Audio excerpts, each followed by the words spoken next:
With all due respect, we've been training for what, 2 months? And I haven't even worn the ring yet.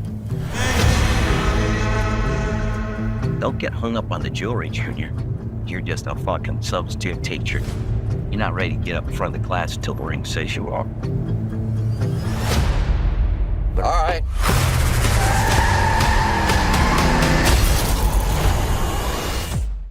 Ladies and gentlemen, the newest DCU project is here for me to review. Please make sure to subscribe and leave a like on the video. Comment down below your thoughts on this first episode of Lanterns. In today's video, I'll be breaking down everything in regards to Lanterns, giving my full, in-depth thoughts on this season opener. And please make sure, once again, to share with friends and family. At the end of this video, I will be giving my scores for this episode out of 10. I know it's a little early, but it is a premiere episode, and I'm going to rank it just on how I feel. And then as the series progresses, I'll be talking about it little by little. And then as soon as the show is fully done, is fully over, the season's over, I will finally be coming back to do my full review on this show. So let's go ahead and get into it. I've been Joshua Arce, Joshua Reviews, Movies, and More. Let's go. All right, ladies and gentlemen, I just got done watching the newest DCU project, Lanterns. The pilot episode has just aired. I just got done watching it. Look, I'm gonna go ahead and get into this. I'm very mixed on it, which is why you can kind of tell that my body language is a little weird because I don't really know how to feel about it. There are some things I like. There are some things I didn't like. You guys know my feelings on the DCU, but I never want those feelings to get in the way on how a project actually is and whether it's good or not. Obviously, I've been on the train that the DCU probably should have got booted a long time ago, but I'm coming in here with full, honest, sincere thoughts about Lanterns. Nothing is gonna get in the way of that. So to get into it. The things that I liked were the cinematography was good. Hal and Jordan's dynamic is really, really funny in this, and it's really, really cool to see.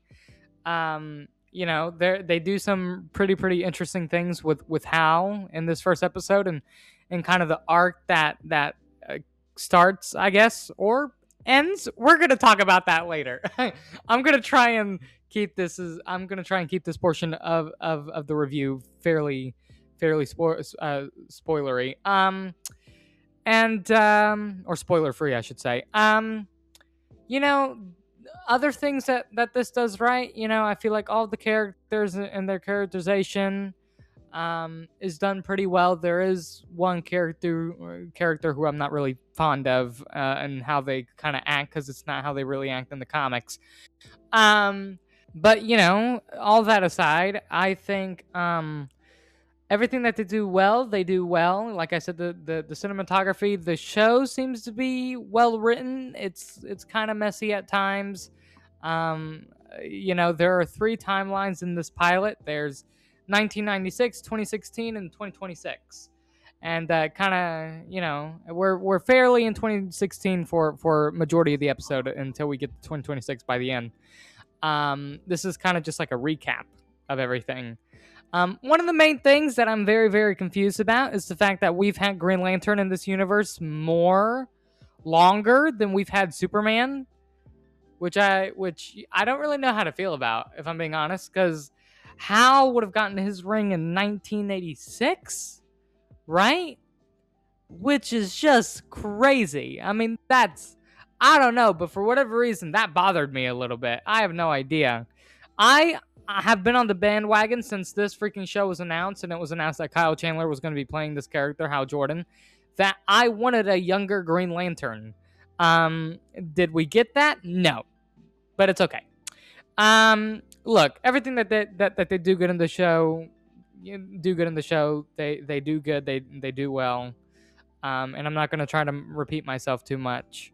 But to get into my negatives, the characterization of Hal Jordan, I'm not really liking. Now, if they take his story and his arc the way that I think they're taking it, then it'll make a little more sense. But I would have really preferred for them to do this arc way later on down the line. You know, I really, really, really, really would have loved to see us have a young Hal Jordan and us kind of grow with him, you know? And then we finally get to this point where he's at.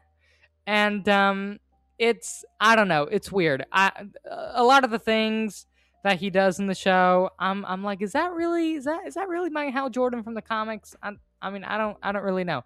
Now, granted, he can be a cocky son of a gun, but he's never really ever been an asshole, and they do make him one in this show, which I think is quite interesting.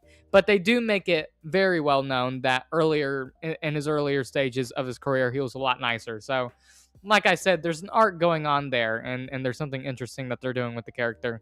Um, John Stewart, Aaron Pierre, I think does a great job in this role. I think he absolutely killed it.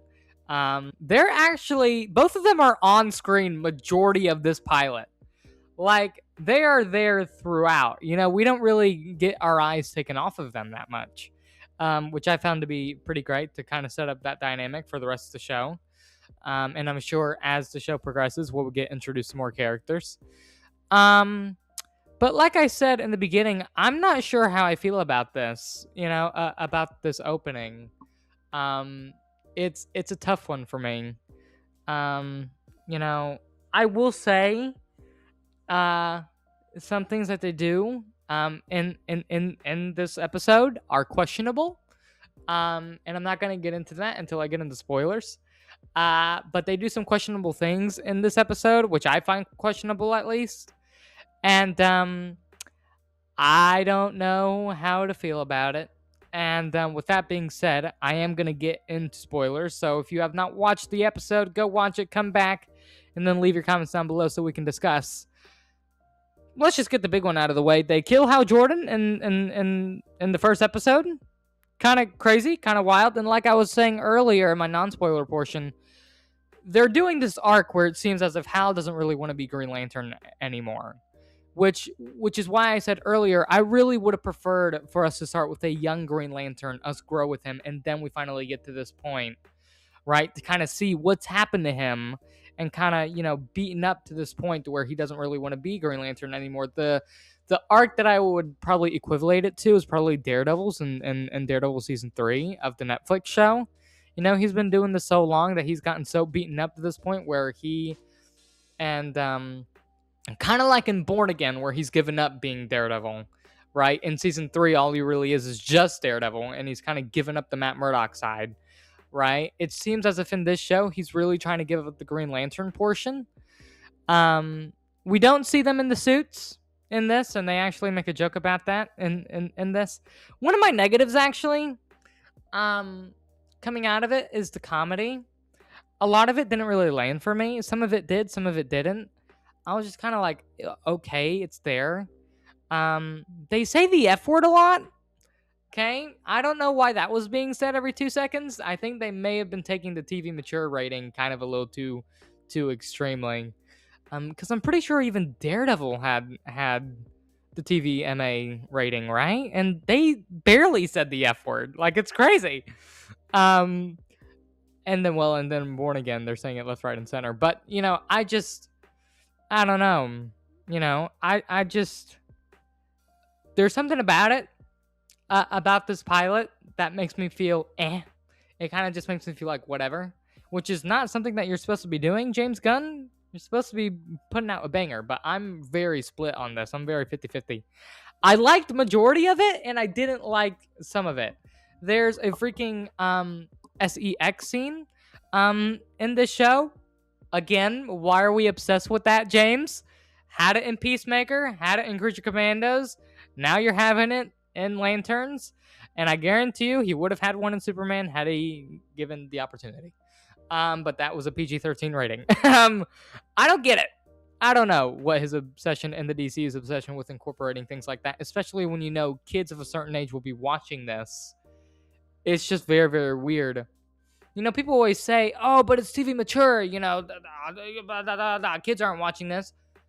Yeah, kids don't give a shit. It's a superhero. They're going to watch it. It's Green Lantern. What do you think is going to happen? Like, what? What? I don't know. Yeah, I just don't know why we're including that stuff in a in a DC project like this. I have no idea. In a Green Lantern project, to say the least, which I found a bit odd. Now, if you're doing like a Lobo or like a really like R-rated character, because DC does have those, it's just kind of weird. It's fine if it's like violence a little bit. We see that in Zack Snyder's Justice League, right? It's violent, okay? But Zack never really has sex in his freaking DC movies. But here we are. We've already had it in 3 projects of the DCU. I'm very, very confused.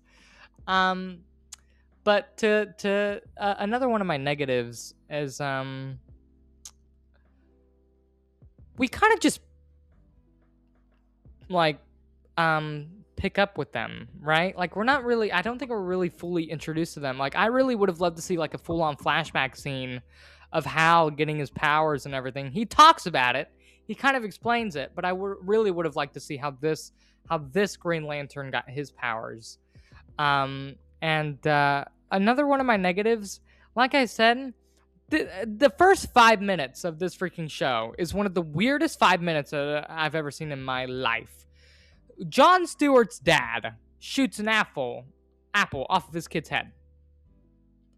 To where I am going, what? What? Why was that needed? That wasn't needed at all. But it was. I think and another one of my negatives is the fact that, like I said earlier, we're killing off Hal Jordan in the first episode. It's a bold move for sure. I just don't know why, right? I just don't know why we're doing that. I'm sure obviously Kyle Chandler is going to come back in some way, shape, or form. I just found it a little crazy. I know you could say that I'm a part of this fandom, right? Because I do enjoy Zack's movies. But, there is a certain fandom out there, which, granted, a lot of them are actual DC fans. I'm friends with a lot of them. They've read comics, whatever, but there's going to be a certain person on the internet who do not like this decision. And, look, they have their right to be upset, right? Even if they're not Zack's fans, even if it's just DC fans in general, DCU fans, they have the right to be upset the fact that we're killing Hal Jordan in the first episode of his own show. So it's going to be interesting to follow Aaron, to follow John throughout this story. Again, if we're doing the DC universe that everyone had in mind when James Gunn was hired to do this freaking universe, you would have gone a younger Hal Jordan, but you didn't, and you chose to go with an older Hal Jordan just because you were like, whatever, who cares? And given the fact that we could have had Greg Berlanti's show, right, which did have a younger Hal Jordan, which did have a younger Jon Stewart, which did have all of this, right? And the pitch for that sounds really, really cool. Who knows? Maybe one day it'll be like an Elseworlds thing. But as of right now, I think I would have preferred Greg Berlanti's version over this. I know we're only 1 episode in. I'm just going based on how I feel right now. As the series progresses, I'll let you guys know. But yeah, I'm gonna give this pilot episode I'm gonna give it a 7 out of 10. I'm going 7 out of 10. It wasn't bad. It wasn't great. It was good. It was okay. I liked some things they did. I didn't like some things they did. And that's how it goes with any movie and TV show. So I shall catch you all in the next review. I will be talking more about Lanterns, so please make sure to subscribe, leave a like on the video, comment down below your thoughts on this pilot episode, and share with friends and family. I shall catch you all in the next video. Take care and peace.